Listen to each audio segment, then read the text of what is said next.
All right, we're now joined on the Sharks Audio Network by the Hall of Fame radio broadcaster for the Sharks, Dan Rusanowsky. Dan, what's going on, man? How are you doing?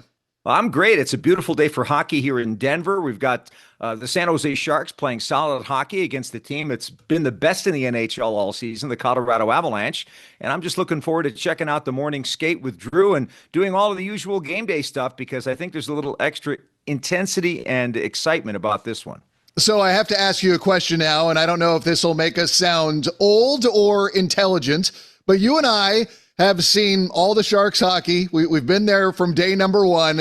Is it fair to draw comparisons to the 93-94 season with the type of turnaround we've seen, or do we have to wait until the season is at a point where they are in the playoff conversation in March to start to make that conversation and comparison?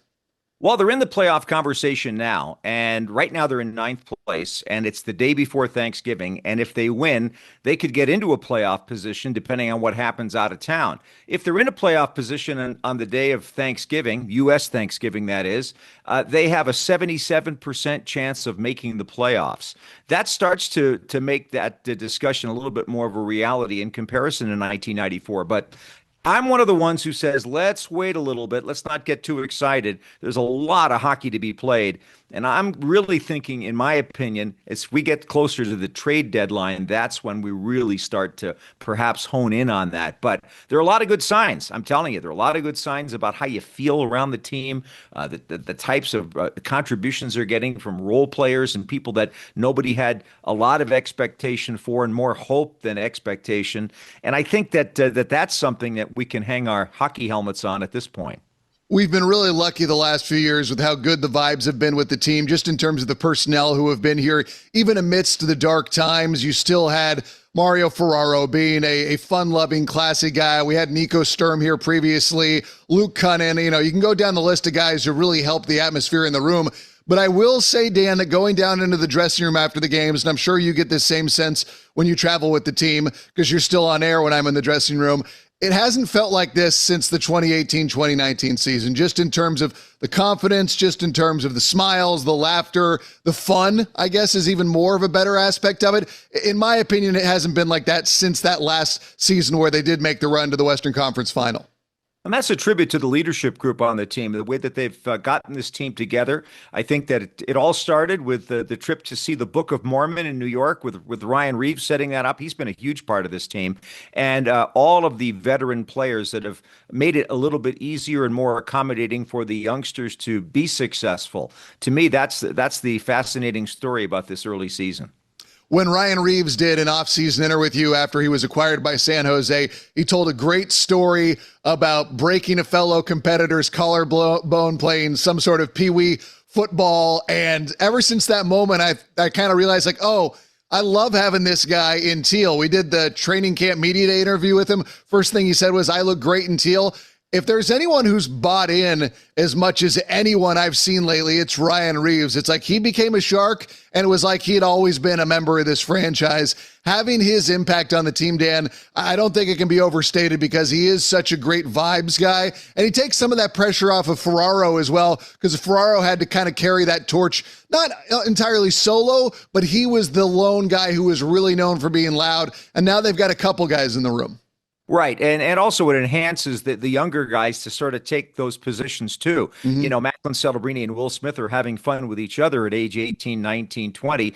And yet they're not necessarily doing that around the older guys. They're a little bit more serious. Will's got that ability to get Macklin going a little bit. And I think that's another factor. It loosens that atmosphere. That's why Ryan Reaves is so important. He keeps everybody remembering the old Igor Larionov phrase, you don't work hockey, you play hockey. And I think that's been something that they've enjoyed. And Ryan Reaves, by the way, is not just the guy who uses his fists and protects his teammates. He does that as well as anybody in the league. However, He can play the game. He scored a couple of really nice goals already this year. And I think he's regarding this as sort of an opportunity to showcase some of those skills a little bit more than he had been able to do in some of his other stops in the NHL, most specifically in Toronto over the last year or so. So for him, it's like being let out and freed, and ability to do that is really nice. And he's enjoying a very good role with Barclay Goodrow on that so-called fourth line. Whoever's the center, whether it's Zach Ostapchuk or whether it's Adam Gaudette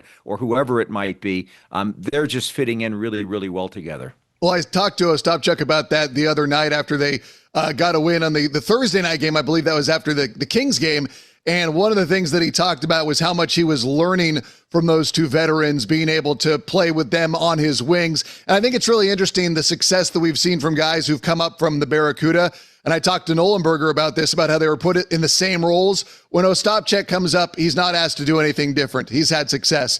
Cardwell, same story. Giles same story. And I think that's important because the Sharks are just trying to keep that continuity chain. It's a great opportunity for them to look at these young talents, and it's also putting them in a position of success to where they can play their game and learn from established veterans on this team. Also, it's motivating to the guys in the American Hockey League. They know that if they're doing the job there, they're going to be asked to do the same thing at the NHL level. And so that motivates them to really focus on being better at it. You know, you go back to last year when Colin Graff got reassigned, he was asked to kill penalties. Never done it before in his entire life because he's always been a top scorer on his team, and his coaches never asked him to do it. Well, he embraces that, and now look at him. He really is putting his arms around that at the NHL level, doing a great job. So I think that's a real bonus, and that's just the sign of a well-run organization. No, well said. Colin Graff, by the way, we watch his game continue to evolve. He's going to be a problem for guys in the NHL. I look at his instincts, his ability to win pucks along the boards. He's consistently in the right place at the right time. I think that kind of thing cannot be overstated. Even if his points aren't jumping off the board yet, I do think he has more offensive upside. But I think the thing that really shines through, Dan, is the fact that his hockey IQ is way above his age. And again, I point out he's always in the right place at the right time. Well, even more than that, his stick is in the right place at the right time. And I think that's a testimony to his studying the game and understanding what he has to do at the NHL level. And there are going to be ups and downs for him and for everybody, but we're seeing a lot of good things. We've been talking a lot about Macklin Celebrini, but I feel like that's kind of shadowed the performance of Will Smith, who is getting better and better away from the puck. He's doing more things where he's turning defense into offense. I look back at that great play he made on the forecheck to win the puck back and feed Sam Dickinson for a game-tying goal that eventually led to a shootout loss against Detroit, but still a point is a point, especially in this very tight Western Conference right now. But he's essentially turned into a point-per-game player, and no one's talking about that because everyone is focused on Macklin Celebrini and Yaroslav Askarov. But Will Smith, Dan, just week after week, he continues to turn into a better player. Well, I guess you could say if you compare to the Colorado Avalanche today, he's like Martin Necas because nobody's talking about him. They're talking about Cale Makar and they're talking about Nathan McKinnon. Kind of the same thing here. I think, Will got 7 shots on net against Boston. He came very close to scoring a couple of times. And he's a guy that's going to break out. And isn't it funny that last year he had that strong game against the Bruins and then he really kind of took off. So maybe this is a kind of a launch point for him too. After having a good effort against the Bruins, not figuring in on the goal scoring, but still having a pretty solid game. Maybe he does that again and starts to take off right now. Last year we saw Macklin Celebrini just evolve very quickly, and he kind of hit the ground running, looking like a superstar, but I had to pump the brakes because I didn't want to seem too much like a homer and tell people that by my eyes, he already looked like one of the best players in the NHL. It was year number 1. It was premature to go out there and be public with it, but now this year, he does look like one of the best players in the NHL, Dan. But more than that, his scorings of just goals has really taken a big step forward. And he's in that conversation now as one of the top scorers in the league. I don't think I saw that big of a year or two coming from him, even though I thought he was phenomenal last year. How surprised are you by this, or did you kind of see it coming? We could see it coming. It's just a question of, how long this is going to last and what types of sustainability it has. I don't have any doubt that there's going to be that. He's just become a superstar player, and he's done that very, very quickly. The next test, obviously, is what he's getting right now. He's getting all the best defensemen playing against him. He's getting all of the attention that we talked about. And I think that he has to, pull a few new tricks out of his hockey bag when he's on the ice because they're scouting him very, very closely, which means that they're checking him in a way that they see he could be vulnerable. But he hasn't shown a lot of vulnerability. He's just great in all three zones. He skates hard. Right now, he's got 22 even strength points, Ted, and that's fifth in the NHL. Yeah. He's right at the top. He's number 2 in scoring to Nathan MacKinnon. So that makes tonight's matchup really fascinating. But that even strength number is really important because it means he's not depending on the power plays. He's doing it under very adverse circumstances. And I've just been amazed at how quickly he has developed into a top player. And that's what he is right now. You bring up the power play. What do you think about the struggles they've had lately, which is kind of a weird thing to say considering they have had power play goals in a lot of games lately, but it just doesn't look like it's by design. I guess that's lack of a better term. And Ryan Warshawski has talked about the relative frustrations of this after some of these games.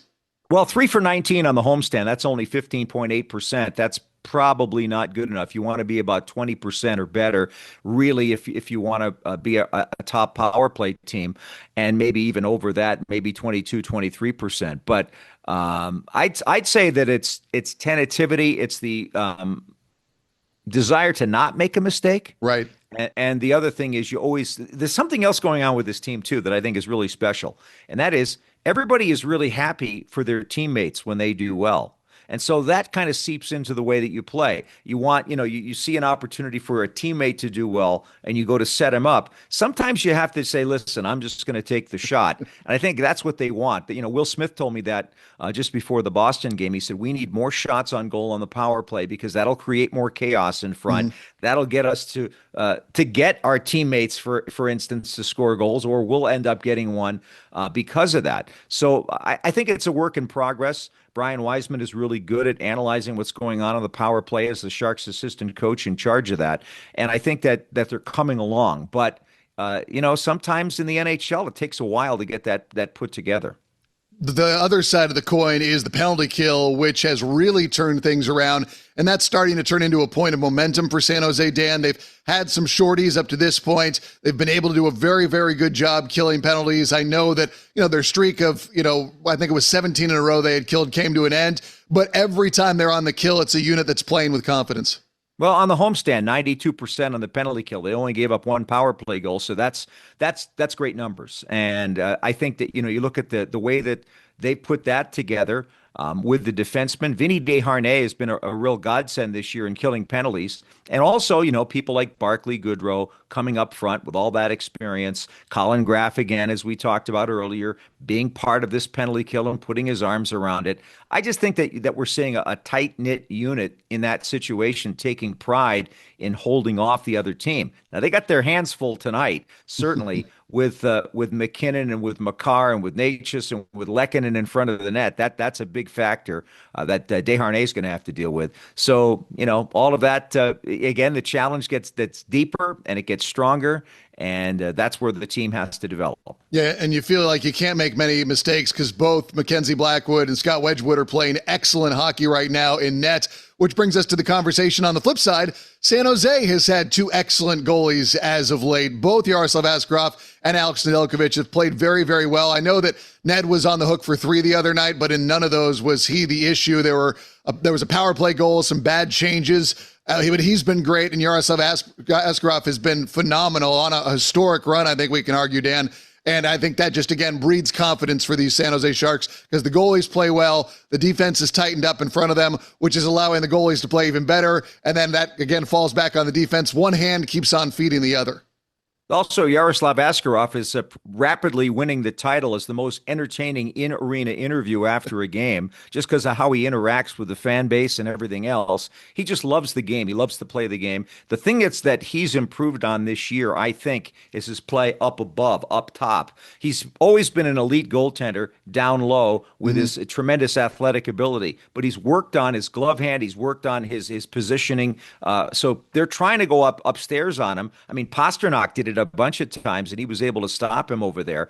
I think that sometimes, and again, you talk about adjusting to, a player when they have some success. He's a right-handed catching goaltender, Yeah. and so. That means that teams have to adjust to that, and their first time through against him, maybe they're reacting as if it's an in quotes normal left-handed catching goaltender, and they shoot for the wrong area. But that's going to be adjusted to as well, and we'll see. And again, a big test for him in the coming days. But Askarov is looking like everything that they hoped for when they acquired him from Nashville. He's going to be a top goaltender, and it's just fun to see.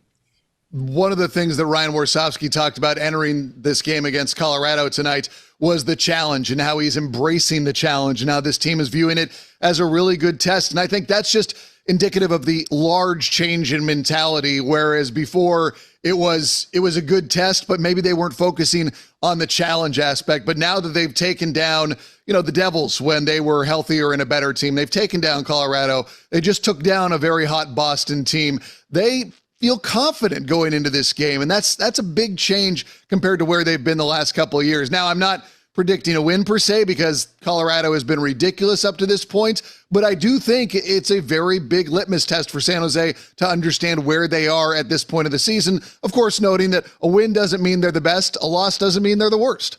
Well, it's interesting to note that Colorado not only has not lost in regulation at home this year, they only have one regulation loss all season, but the only other two losses that they have are shootout losses. So they haven't even lost in overtime at home. You may remember the Sharks win in overtime at SAP Center against Colorado. That's a motivating factor for the Avalanche, certainly when they think about this team. There will be no secrets, no surprises.